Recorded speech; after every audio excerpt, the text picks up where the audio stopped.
Welcome to my world, bitch. Hi, I'm Chucky, and I'm your friend to the end. Heidi ho. And when you're down here with me, You float down! Like scary movies? Uh-huh. What's your favorite scary movie? What up, film fans? Welcome to a new episode of Friday the 14th podcast. We're your hosts. I'm Juan, and this is Nick. The bad, the Nope. 4K bad guy, Nick H. Nick H. The H sub. You know, it is silent. No, I'm just messing with you. What's up, man? You been doing okay? Doing Good all week? right. Good long week. Oof. You got a thick week? Girthy. You see, that's a pretty good, that's a pretty good comeback. Instead of saying like, yeah, I've had a bad week, we should just be like, I've had a thick week. Every day's a bad day. Every week's a bad week. But it's nice to cover it up with it was good. It was good. It was man. You know what? I think Matthew McConaughey needs to be in more horror movies so we can talk more Matthew McConaughey. What was the last thing you did? Was it just the Next Generation? Was it just what? Besides all those Mercedes-Benz commercials? In the Magic Mike movies? Oh yeah, that's right. He did do Magic Mike movies. I mean, I wouldn't know I mean, that. I have no shame. I'll Matthew McConaughey it up. But no, if you guys have not joined us last week, we talked all about Lowlifes, which was Franco's pick. It was a pretty good watch. Looking back on it, there's maybe some few things I would have changed, but I think initially I gave it a 3 or 2.5.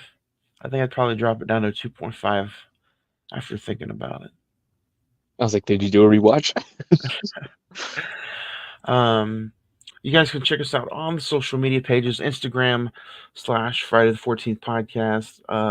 You can also search all the other social medias at Imisawa Productions on Instagram, YouTube, Facebook. You'll find all the links to the past episodes, new episodes, including this one. So, what about you, Nick? Where else can they find you? What kind of stuff do you do on your Instagram page?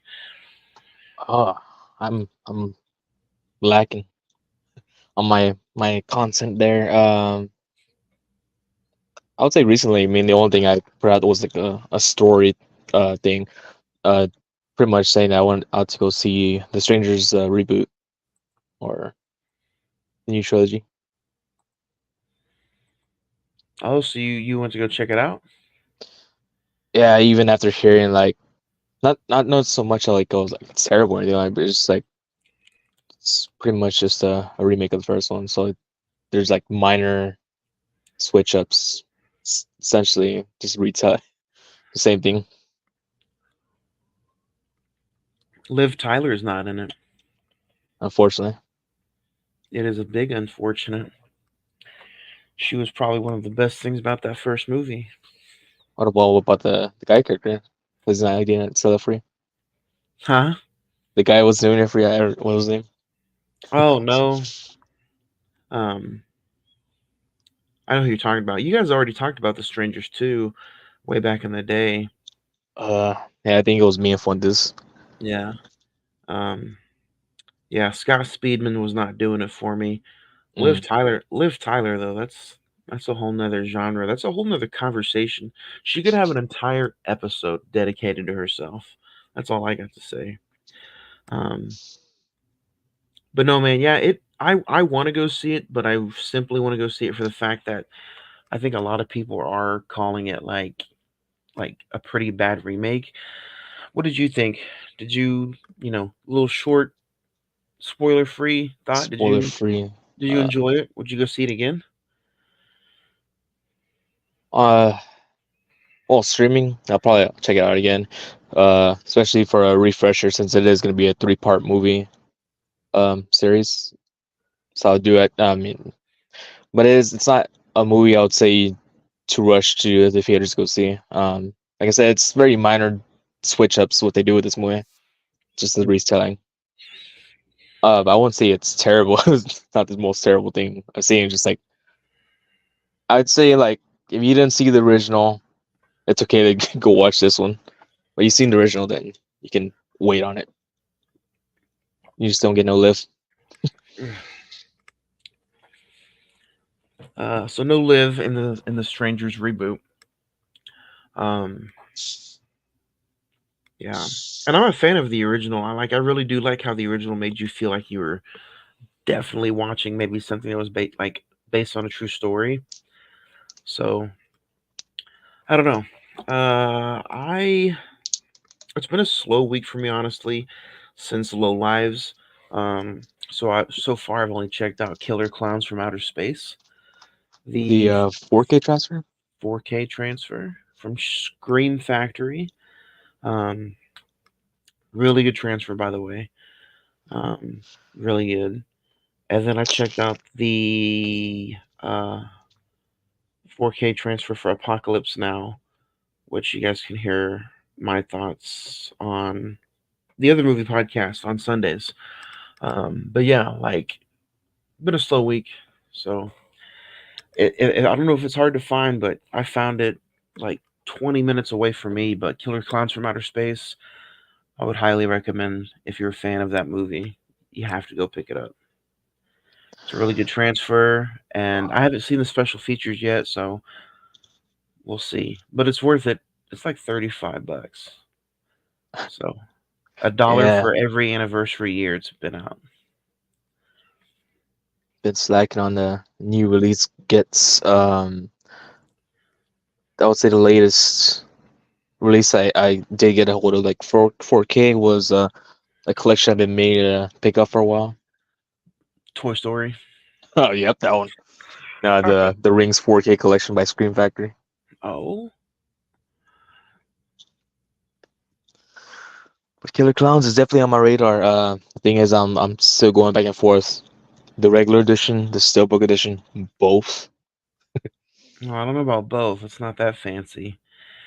Um, the steelbook is okay. Like it's pretty, but it's not like I wouldn't go out of my way to like if I could pick up the 4K, I would just pick up the 4K, and I'd save like probably $10. I think on Amazon, I don't know if it's still the same price, but I was like, oh, it was a little cheaper to get the Steelbook than the regular edition. Really? That's Yeah, strange. The Crow is another one that's like hard to find already. So have you now that let's talk a little bit about it in recent watches. Now that the old Best Buy is gone, is it a little tougher for you to find things?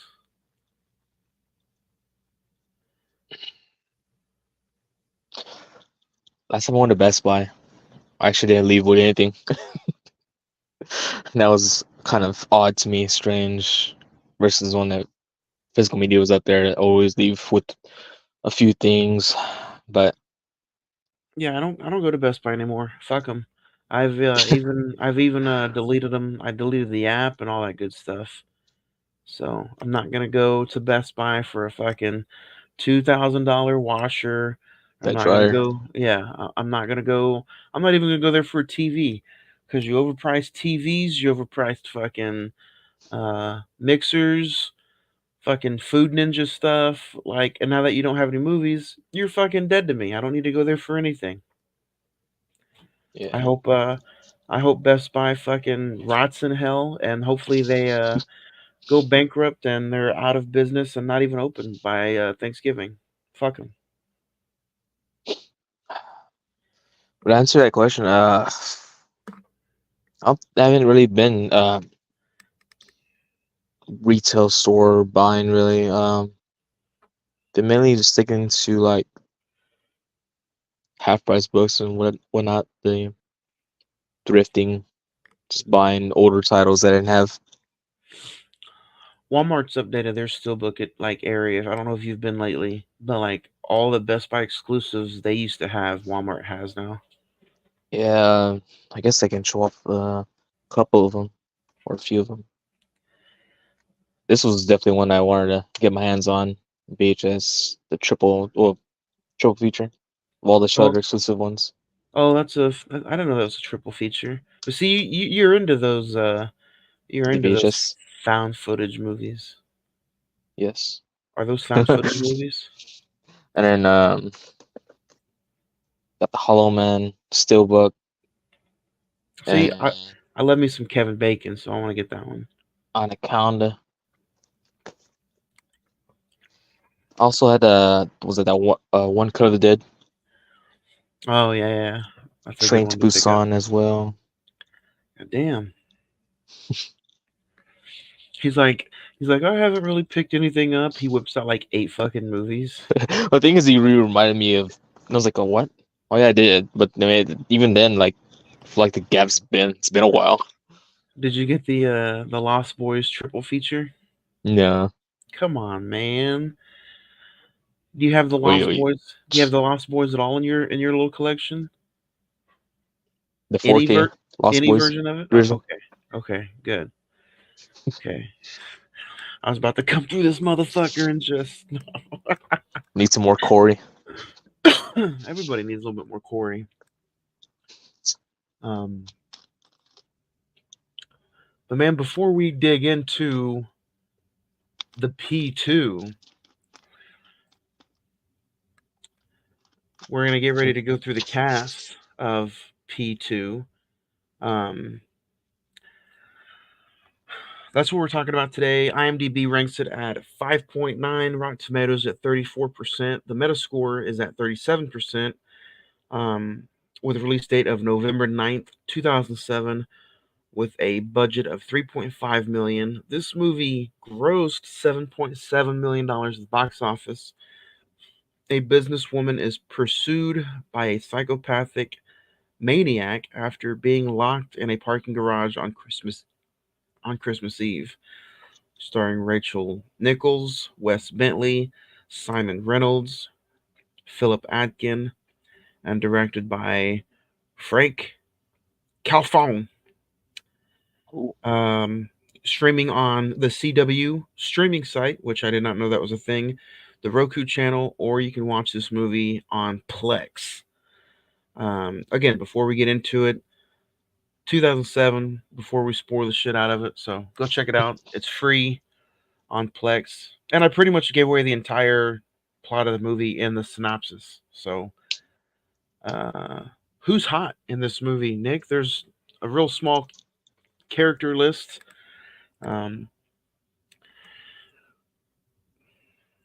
Who's hot? So we jumping right into that. Also, I want to throw in another way you can watch this movie. You can come over to my place and watch with me Oh my god. if you're into that. Well, Oh, anyways. it's a very good poster. It's a very good cover, but look, we could even leave it like that and talk. We could leave it like that. But who? How do I do this without giving a spoiler? Honestly, because at one point Wes was really hot. Hey man, he still kind of is with the final few seasons of Yellowstone coming up. You know, I'm very happy with the way I look at people, and I can, with my inner self. So I think I'm going to throw a curveball, and a lot of people are probably going to expect me to say Rachel Nichols. I'm going to go Wes Bentley. If it, and this is probably a spoiler, but if it wasn't for him in this movie, I don't think I would have been able to finish it. So Wes Bentley is going to be my pick. Yeah, I mean, I'm leaning towards Wes, but I mean, Rachel isn't I mean, it wasn't that bad. mm, If the TV was on mute, she wasn't that bad.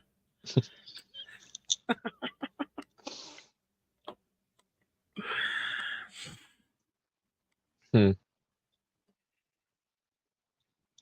Yeah, I think Wes is my answer, honestly. Um, Even with those creepy vibes. Creepy vibes. He had some pretty cool creepy vibes though. It wasn't all uh sunshine and rainbows, but we'll get into it. We just went over the synopsis and the cast and the crew. Again, before we get into it, you guys can go check this out on Plex, or Nick's address is 20. No, I'm just messing with you. Um, let's dig into it, man. Have you seen this before you suggested this movie, or were you just like, you know what? Let's talk about a Christmas Eve horror movie in the month of June. And I think all of two people have probably seen this movie. That's what the P2 stands for. I wanted Christmas to come early. I wanted something to come early, actually. But Something came. mm, this was a first time watch. It's a movie that's been thrown out there on the internet. Watched a lot of YouTube, so known about it for a while. Seen the thumbnail or the cover art for it. I was like, okay, we'll see what this is about. I mean, and knowing that I was like set around Christmas, like, oh, I know it's a bit random choosing this movie around this time, but we might not even be doing the show during Christmas. So Why not? plus I just want to see movie this movie. So it was first time watch for you. It was first time watch for me. I was when we talked about it and announced it a few weeks ago. I was honestly pretty enthused. I was like, all right, man, it's a different vibe, different kind of film. I looked at the synopsis. Then I saw Wes Bentley, and I was like, dude, I'm all in. Let's dig into it. Um, and then, as the saying goes, I had to hit play. I hit play, and uh, boy, it's a little rough. I'm not gonna lie. We can start digging into it, start talking about it. It's a little rough. Um, you fortunately for you though, you have the DVD copy of it, which you could hit play, and I'm sure the hour and 37 minutes kind of flew by maybe for you. But I recommend not watching anything on Plex. Ad City. It not only was it ad city, but it was like, I like to think of myself as I have pretty decent internet, and like the app itself was still like real splotchy, and like not only did you have ads, but you had like 3-second loading intervals in between the ads, and it was just not a good time. So, last week we checked out a Tubi exclusive. Tubi was free. I had no issues with Tubi, even though it felt like a little bit of Ad City too, but it wasn't that bad. Plex was on a whole nother level, dude. Whole nother level. I'm not gonna say Plex ruined the movie for me, but the movie ruined the movie. No. um, but no, like, what did you think of like just the Christmas setting and the moment she started like just having a bad day and you knew she couldn't get out of the parking garage? I was like, all right. I didn't know Wes Bentley was the killer in this movie though. Like I didn't know he was a psychopath because I went in blindly and I just thought he was maybe like the nerdy guy who's trying to help that eventually dies. No way is he the nerdy guy. He's Yeah, Mr. Steer Girl. yeah. Um, but the setting area, I do like that they capitalize on that. Um, every once in a while, I find myself in a parking lot area like that. Was somebody trying to rape you? Excuse me. um, mm, No, it was just no vibe, the area like that. Majority of the film, they go into different areas within the building they're in, but majority takes place in the parking lot, which is called P2, parking lot 2, level 2. That's where the security office is located. Funny enough. Security office. She also not only does she get trapped in the parking garage, but she goes up to get the cab in the lobby of the building she works in. She couldn't even get out of the building. So that point there was like, man, yeah, she's done for. She's toast. So, but you have any big positives on this movie?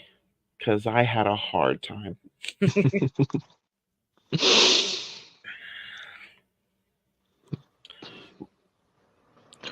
Pause. Rachel Nichols though. Like, why you think of some positives? Um, she's been in some other horror movies as well. She's been like the Amityville Horror from '05. She was Scarlet in G.I. Joe. She was the green thing, Gallia, in Star Trek '09. Um, and then she's been in a bunch of like B-rated movies. She was Eve in Taken. Um, I think that probably might be her biggest movie, which is the best friend who gets abducted in the first Taken. But yeah, Rachel Nichols, P2. P2. She I don't know, for yeah, I did enjoy the silly uh crash scene with the when they run into the guy. It was kind of overkill, but it was done comically. And I mean, that's another thing. Maybe I looked at this movie a little bit differently, but in the on IMDb and wherever this movie is located, it does say dark comedy, psychological thriller. So maybe I took it too serious when I probably shouldn't have. I'm not sure. But and there's not really a lot of kills like you'd probably imagine. Like I said, it's a real small cast. I think you only have like what, 3 kills, 4 kills, if that. It's the perverted cheater, the off-screen kill with uh the guy that was like in the elevator scene. Yeah, the elevator scene, and then uh, Thomas himself, right? Spoiler alert. Oh, you spoiled it. Don't Yeah. want to go into more spoilers. The dog. Oh yeah, the dog. Let's talk about the dog scene, because throughout horror movies or some movies in general, like the big bad dog has been like a very good uh like co-founder of, hey, let me help the guy, let me help the Man's best friend. killer. Yeah, man's best friend. Cujo, um, Goliath. don't breathe. Sound like So the dog, the don't let the dog fool you, folks. Like the dog's an evil little shit. Okay, so like when the dog gets it towards the end and the dog dies, don't tell me you were feeling it for the dog, Nick. Were you upset?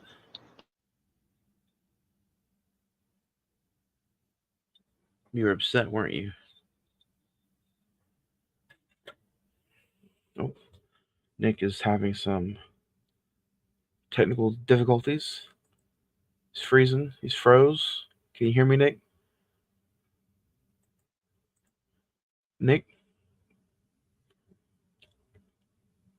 Nick Totopoulos? Nick Topopoulos? do what? Nick's frozen. Okay, now he's not frozen anymore. Sorry, you were frozen. We couldn't hear The internet Frank. going botch. Huh? The internet was going a little botchy there. Yeah. Um. So the dog. Did you cry during the dog's death? Shed a tear or two. He just wanted a snack. Can you blame the dog? I can blame the dog. Fuck that dog. That's what I say. He's like, that dog's been eyeing her like since in the office. Like he's like, they got let loose. He's like, all right, boy, do your thing. He went for a run, tried to get her in the car. He did get. He got one little bite in, and then Angela wasn't having it. Just straight up. It wasn't a one single go. It took her like maybe a couple of more stabs or a little twisty twists and her little sound effects. Yeah, so um when I said Wes Bentley was like the best part of this movie for me, that was like, I think that's an understatement. Like, um I really kind of even some of the scenes that maybe he was in where he first like abducts her and then he kind of tells her why, and then like the perverted guy gets entered into the fray and it's like, I did this for you, stop saying my name, and she says Thomas back to back. Like that whole sequence of scene, I'm just like sitting here holding my head like, why is he acting this way? Does she keep saying his name? Like, you have a psychopath in front of you, he's telling you to stop doing something and you keep saying his name. Like, at that point, I honestly wanted Thomas to get away with murder. I wanted him to kill the perverted dude. I wanted him to have his way and do whatever he needed to do to Angela, and then he can just go have his lonely Christmas dinner all by himself. Him and his, well, the dog has already on its way out, but yeah. I mean, it wasn't really essential to be alone for Christmas. All he wanted was a one-on-one with her. He just wanted his Christmas meal going on there, which she wouldn't let him have it. He wanted his holiday ham. He went about it the wrong way, but the Well, message was very clear that all he wanted was a date, but she wouldn't give him a shot. Like, he's not. You seen this guy? He's not that bad of a looking person. yeah, Trying to downplay his looks. I mean, he did invite her before he went missing in the first half of the movie. He was like, I got a TV dinner and some Capri Sun. You want to come over and have Christmas dinner with me? You know what would have saved her probably, instead of her just blowing him off and saying no, if she was just like, I'm Jewish, I'm sorry. He would have been like, okay, L'chaim or whatever they say, and he would have went about his way. And we probably never would have got a P2. We probably would have got like a P1. Maybe he would have stayed on level. Maybe he would have stayed on level 1 and like done something with the Santa Claus, the mall Santa Claus or something. It would have been his lonely office, just watching video footage. Yeah. Or it would have been a found footage horror movie, and it would have been him. It would have been him and the dog having Christmas dinner. The worst part is she tried to lie to him, saying like, "Oh, yeah, I have a boyfriend. He's a journalist in sports."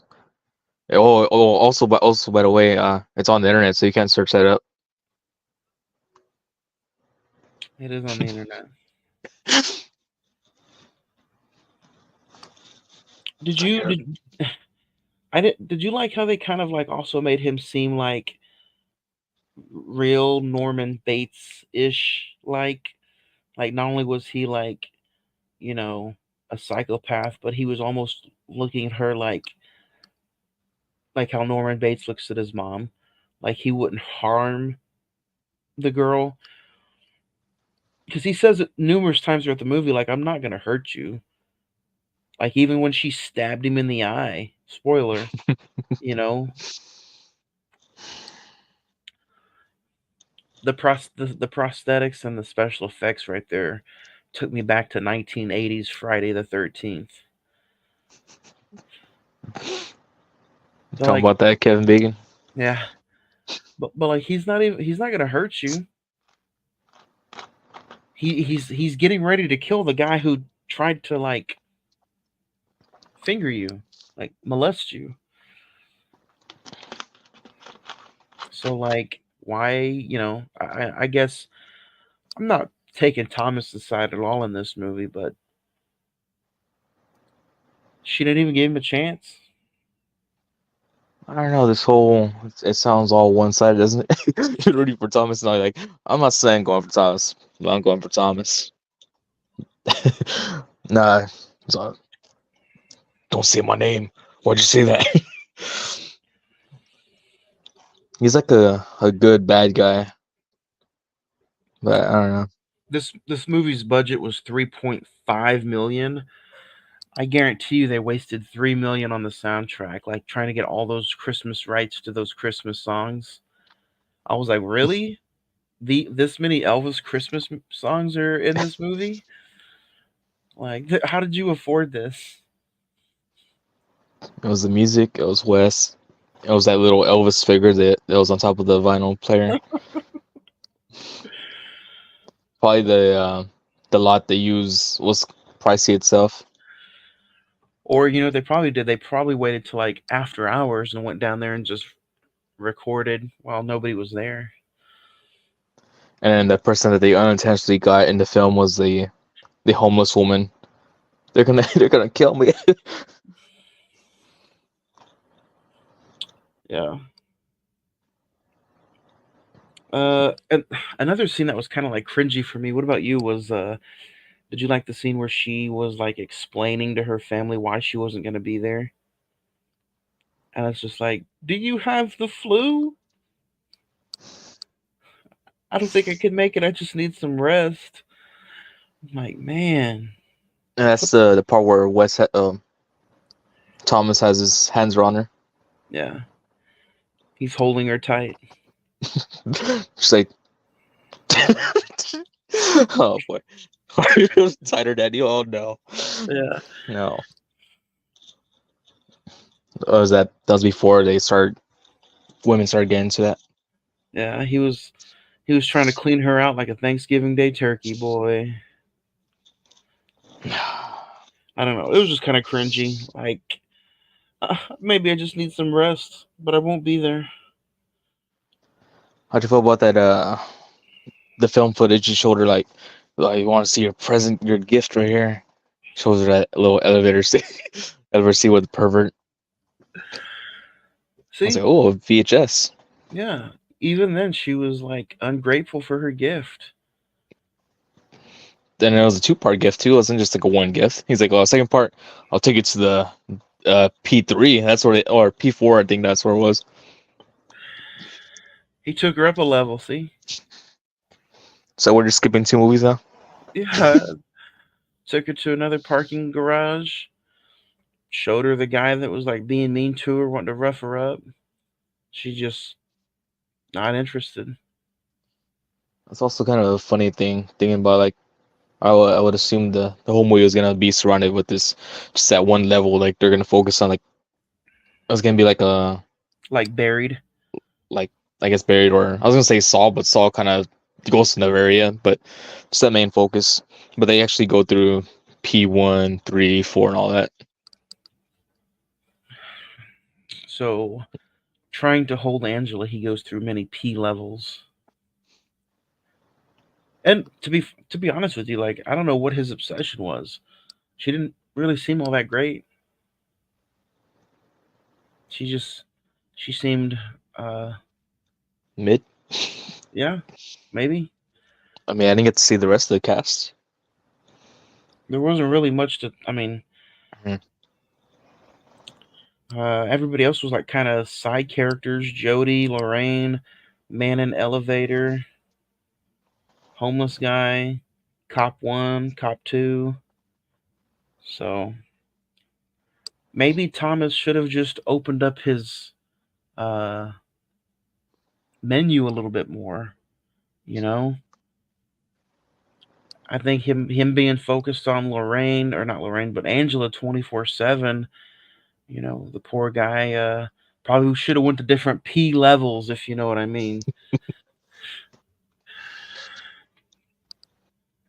And I mean, it was Christmas Eve. He probably needed like a psychiatrist to talk to, but they want to keep those corporate hours of being like 9 to 5, no holidays. That's what happened in today's world, man. Like these psychopaths need somebody to talk to, even on holiday hours. You know. So here I am. I'm trying to create every excuse in the book for Thomas.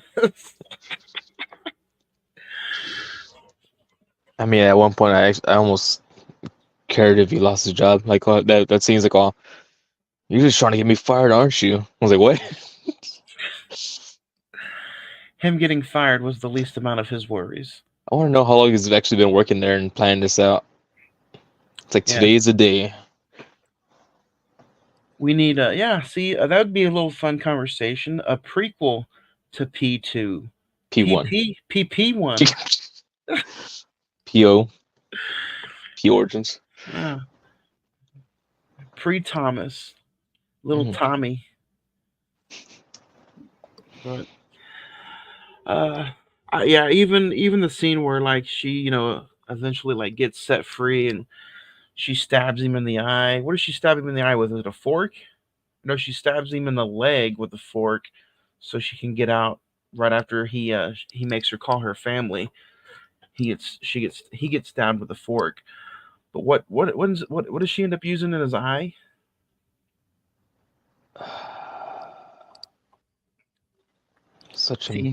That's like the highlight of the film, and I can't even remember. And I just seen it like just a few hours ago. So she stabs him in the eye.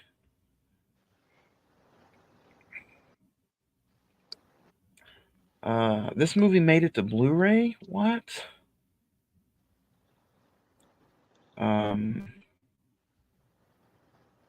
Yeah, she stabs him in the eye. I will say the scene that he's like, there's a few shots in the movie that I will give props to. Some small like, I mean the cinematography is okay, but like there's some scenes where the camera angles and has him in the background, and then he's right next to the car that he gets, that's ultimately his death, and like it has the P2 cinder block, and then he's right next to it with the car. Some of those shots where he's like standing next to the P2 sign, obviously the camera crew wanted you to remember that this movie's called P2. Those are some pretty cool. Those are some pretty cool shots, honestly. And then the moment she's like, the reason she's even there, right? I understand she's a businesswoman, but they had like a Christmas party, right? That's why she was there dressed like that. Just all out in the open. Both mahoganies just showing. I can't remember what she was wearing in the beginning. I thought he put that dress on for her. Yeah, he put something on her, all right. I don't think he was wearing the Santa outfit. What did you think ultimately of some of the scenes of Thomas and him being the crazed security guard? It felt a little cliche, like it always happens, but I can't think of a movie that like the crazed security guard ends up being the killer. So it felt cliche and corny, but like I can't remember of another movie set like that where it's, oh, yep, it's him. It's right in the open, the villain.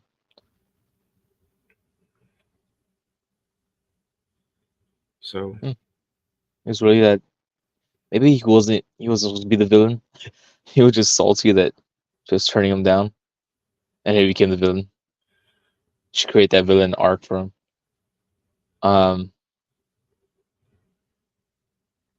He just has that bad guy look to him. Do you think this movie, if it didn't have the two gory like deaths, this could also be one of those movies like not really considered a horror movie, but just like a fresh psychological thriller. I Psychological think, thriller. yeah, I think those two like kind of gory deaths, and then them really pushing him to be like a real psychopath. Like to me, I think it kind of outdone itself for me. I don't know. Those two deaths were probably a little too much, at least The for dog me. death. Yeah. So, um, I guess we can talk about some of our favorite taglines in the movie.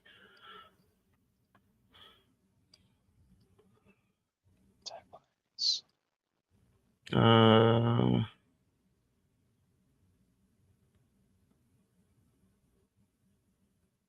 Thomas, constantly reminds her, "Why can't we be friends?" Friend zoned. Friend zoned. How could you kill a poor, defenseless animal? P2. That's my dog. That's my dog. P2.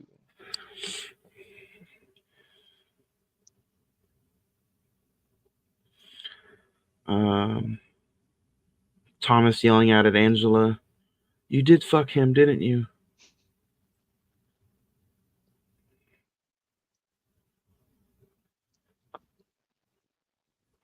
Spending holidays alone. P2.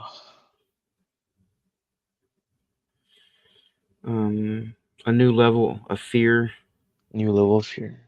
That's the one. That's the official A tagline. new level of terror. Yeah. Or she did what he never expected. She fought back. She gagged back. But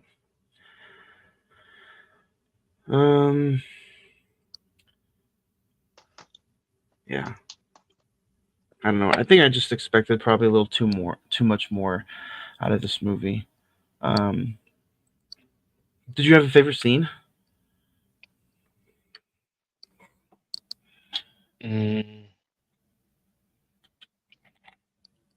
Favorites.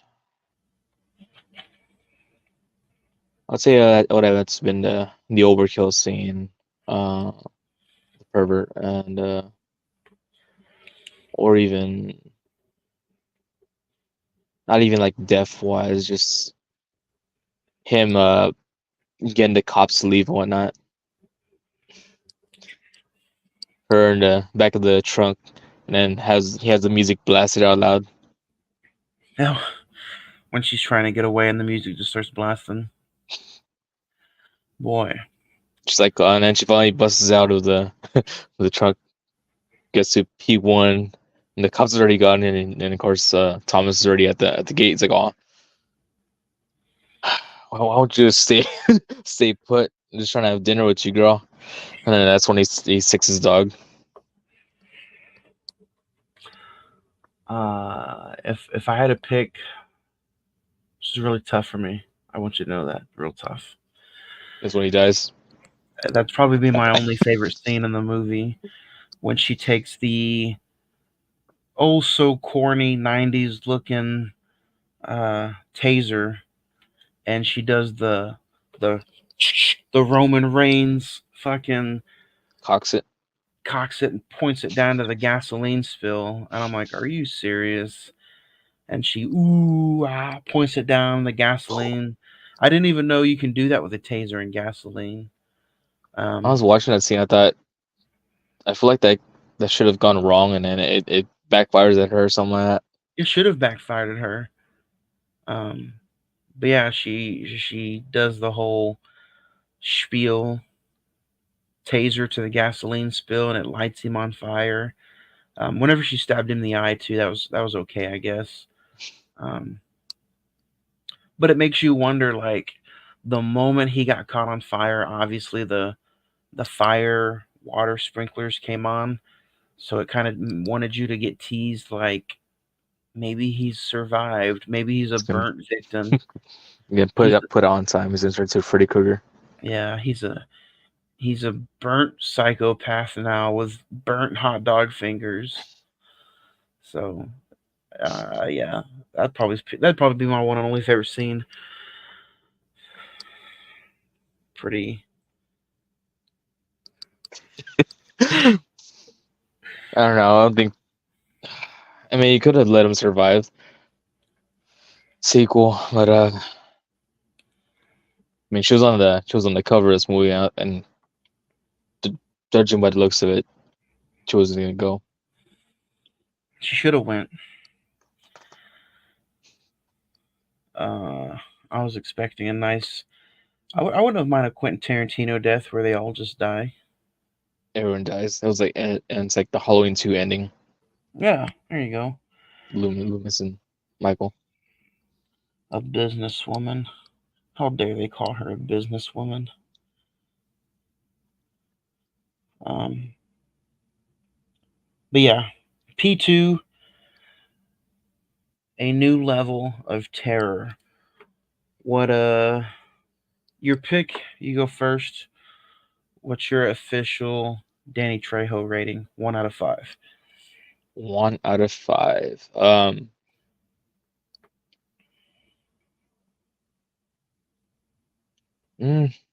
Keep in mind also, this is an era of the whole remakes and whatnot era.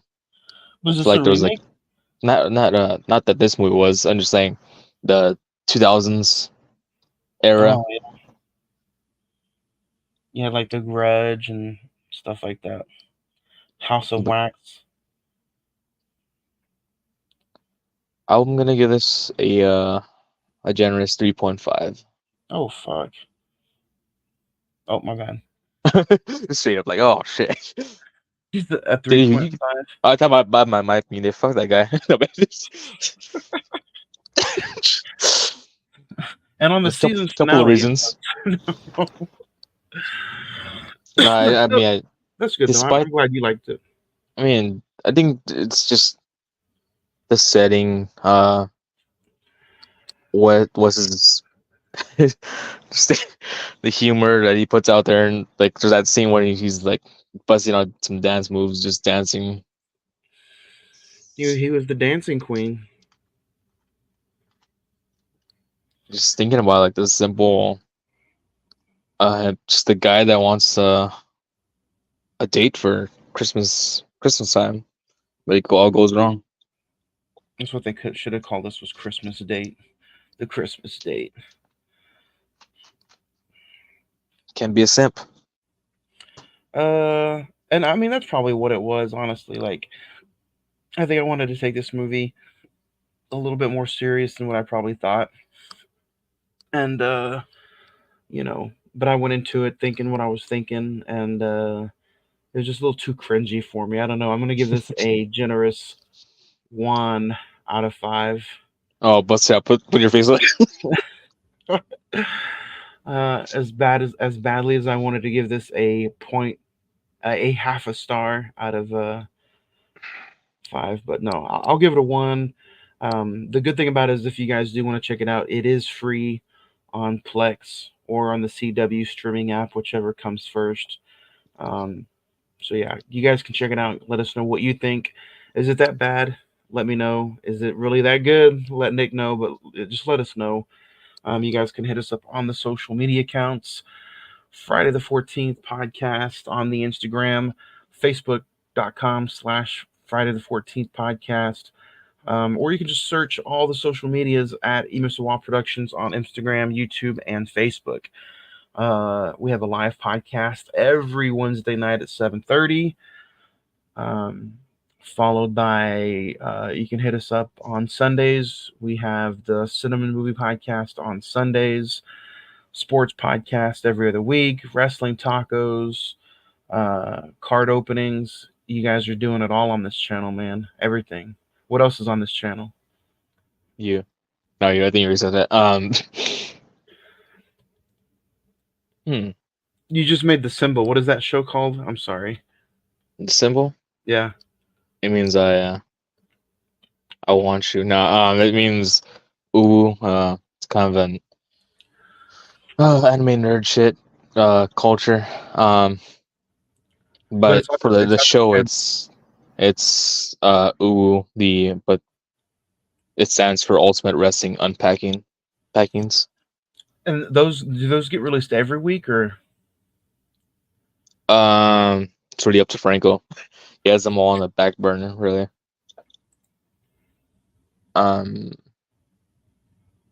I'm trying to think. I mean, I guess just some wrestling, some live streams, A lot of wrestling, a a lot of lot of movies, a lot of podcasting. So a lot of wangasms. a lot of watch guys. So get on this channel, man. Like, subscribe, share. Mr. Juan Productions, YouTube, Instagram. Um, just hit it up, man. And we enjoy putting out the content. Everybody watches, shares. So keep it up. Um, I think tomorrow, depending on the time, if I can find some time, I think I'm gonna get on this channel and talk King of the Ring. Sometime tomorrow, maybe. I was supposed to do a prediction show, but life got in the way. Life dick slapped me. So tomorrow, I think I'm gonna try to give away just my general thoughts on the King of the Ring. Um, and then Sunday, we're talking the 20th anniversary of 51st Dates on the Cinema Movie Podcast on Sunday. So. And then next week, right here on Friday the 14th podcast, I kind of changed it up. I was going to go with Mm. Late Night with the Devil. Um, we'll probably still do that somewhere down the line. But next week, next Wednesday, June 5th, 7:30, Insidious, The Red Door. It's another one of those horror movies that came out last year that we just didn't get to talk about, along with some of the others, but we'll talk about it next week. Insidious, The Red Door. Other than the obvious, which we get to talk about Patrick Wilson, what else are you excited to? Are you excited about the Red Door? I know this is kind of just like a out of the moment kind of thing, but are you excited to maybe watch it again? Yeah, especially since I had the Blu-ray kind of sitting around. I haven't actually gotten to rewatch it since. I mean, Patrick Wilson actually got to direct this film, so that's cool. Patrick Wilson, again, blessed with Patrick Wilson team. Yeah, Without giving anything away, really. Just leave it yeah. at that. Patrick Wilson. I thought you were gonna. I thought we were gonna review this movie for next week because West Bend. Oof, Oof. that looks even horrible than P2. I mean, it stars Wes and also Eliza Dushku. That's right. Dushkoff, yeah. So, yeah, that'll do it for us here for episode 3, season 7, P2. Next week, guys, don't forget Insidious the Red Door on an all new episode of Friday the 14th podcast. See you later. Stay ultra.